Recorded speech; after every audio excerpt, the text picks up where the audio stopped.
Good morning and welcome to the Better Thyself segment of Dr. Lamba's Awakening Call. People are successful and the number of successful people is legion. But what happens is when they're successful, they reach a plateau. What is required is not being successful, but being more successful.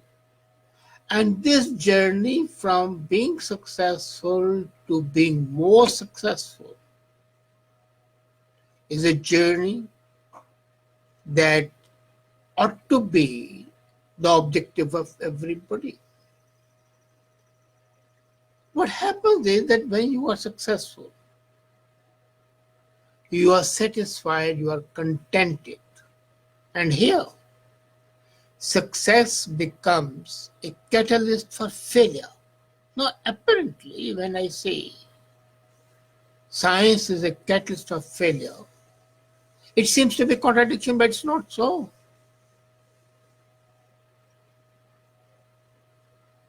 If you remain on the plateau, you are static. There is no upward growth. And when there is no upward growth, the result is disaster. And that is a failure.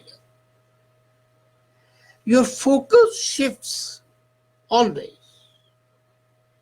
The event of ordinary people from the cause of success to the effect of success.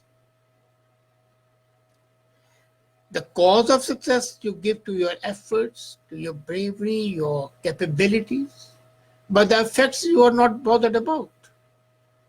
And the result is that rather than hone your craft, you start indulging in your prior success.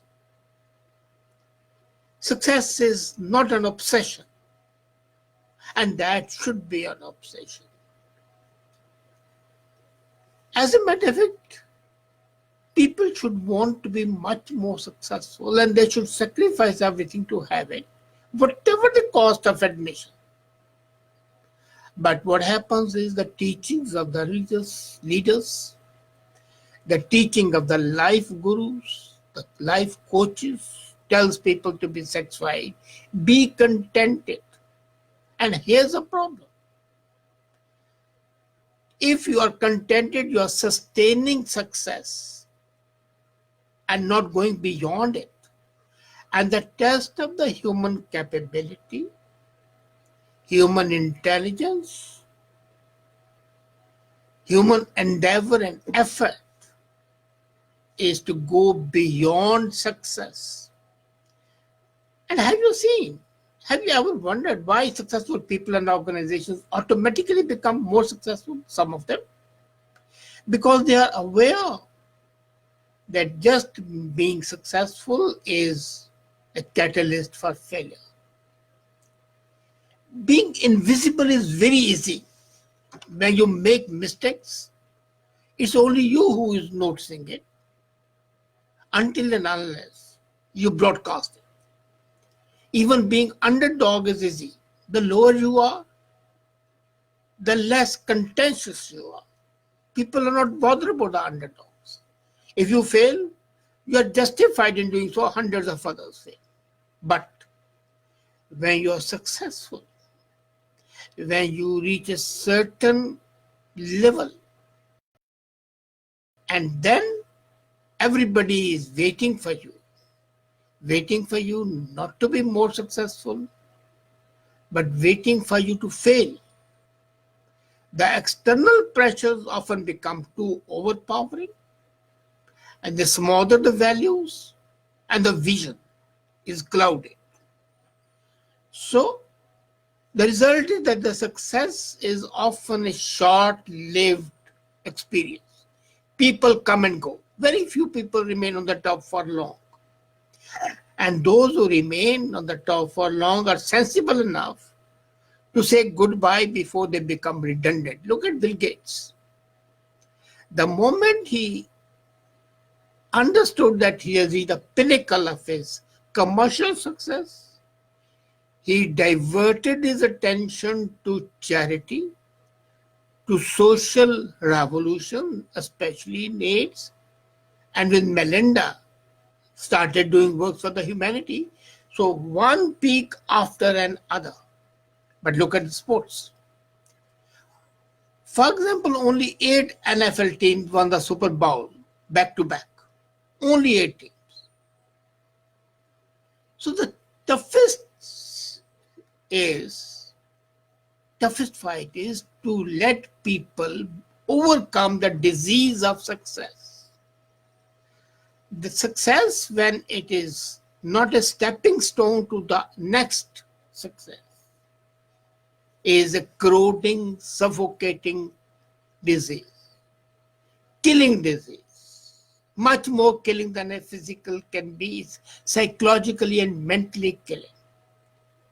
You gloat over what you have achieved, and while the people around you are pushing forward, and then one day you wake up and you find that you have been left far behind. Winning in the first Super Bowl is easier than winning the second and third. Have you ever noticed it? India won World Cup once, and for a long time it did not do so. And even this year, it failed even in the to enter even the semi-finals. They do not build on success. Either as play, excuse me,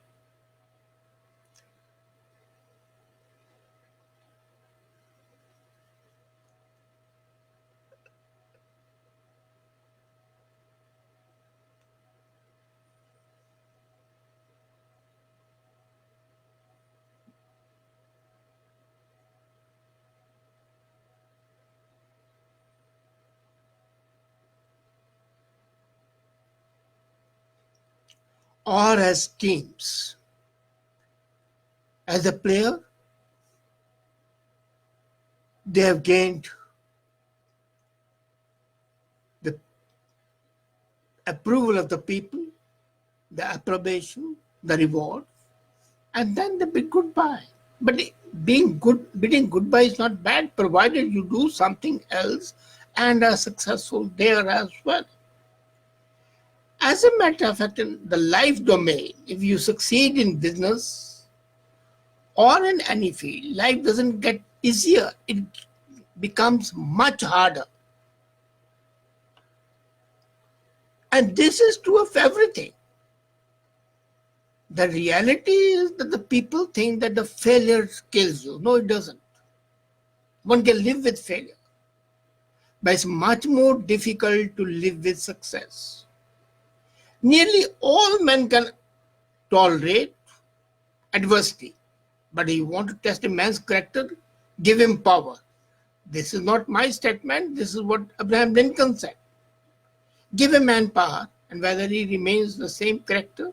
No, success, when I said, I don't only mean the worldly success, I mean the success of your identity, your integrity as well.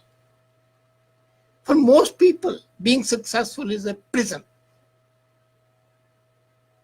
because they do not break out of that success and go further.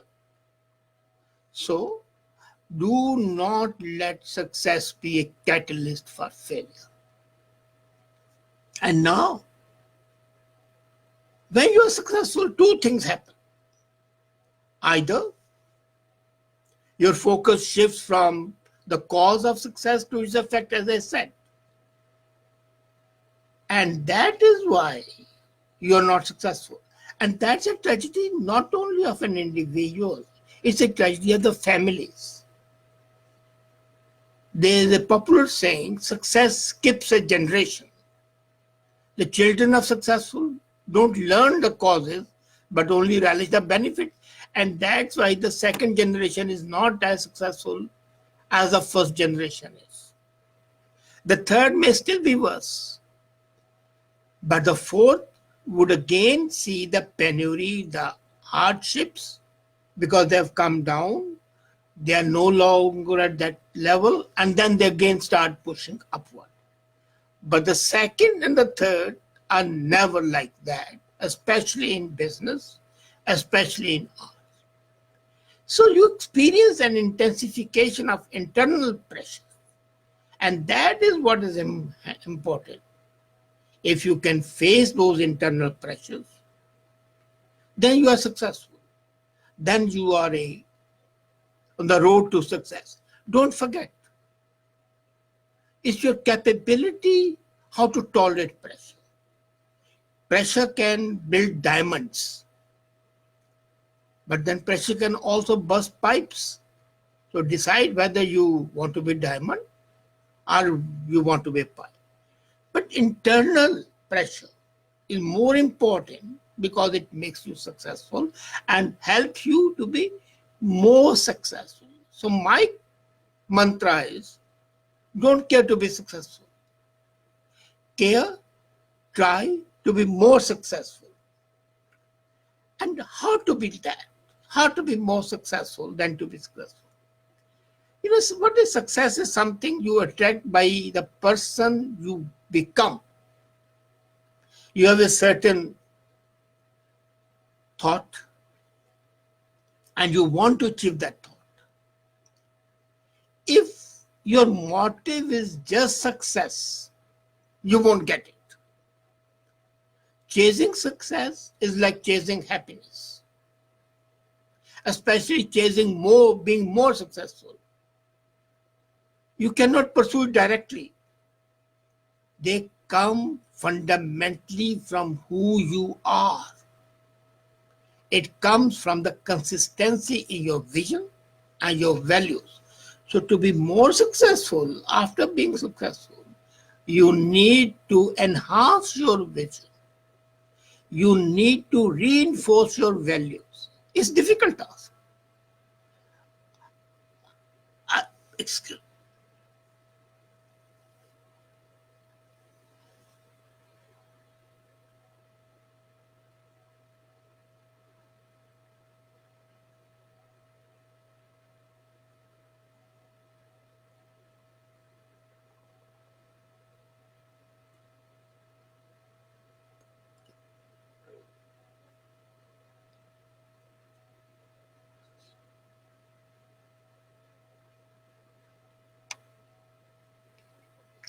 As I was saying,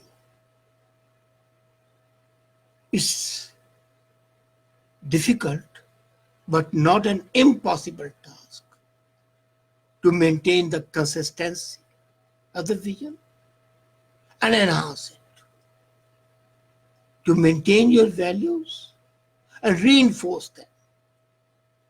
When you're consistent, when you're authentic, when you're true, you'll keep on honing your craft, your capability. And that you'll keep on doing even when you reach the top, even when you are at the pinnacle. People like Buffett, Jack Ma, Einstein, in his own way. And my favorite is Leonardo da Vinci, man of the multi-hued personality and excelling in every one of them. So life and success should be series of peaks, one after the other. And a quest, never-ending quest. So be consistent, have more vision, have values that are reinforced, and say no to all the distractions that come in your way, no matter how exciting they are. Many times you are successful and somebody gives you an option. It's a very tempting option, but then there is a diversion. That's diverting your attention. It's a distraction. If it's a disruption, it's welcome. If it's a distraction, that's not welcome. Now you should understand the difference between disruption and distraction. Distraction is taking your mind away from the real path, and the disruption is interrupting with a view to further sending you up, maybe as a mission. So, secondly, don't let your ego be deflated, but don't lose your touch with the earth. Your head should always be in the clouds, and your feet should always be firmly planted on the earth. And as I said, the most important thing is don't abandon your authenticity, your values, and the people in your life. People in your life are most important. And don't forget your why you have done it, why you have been successful. This is the hardest thing to do. You should do things because you enjoy it. And you should be compelled to create, compelled to experiment, improve, because that's what you are. That's what you should be. People are made worse by success, and that's a shame. Let success be the catalyst, not of failure, but of being more successful by enhancing, strengthening your vision, reinforcing your values, maintaining your authenticity. That's the most important thing. And that would be your quantum jump from being successful to being ultra successful. And don't forget, it's a continuous journey. Being successful is never a destination. It cannot be, it should not be, it must not. It must only be a stop for your train of progress to go further. An integrum, an interval is stopped there. But the climb continues, unimpeded, unhindered, unobstructed. Thank you.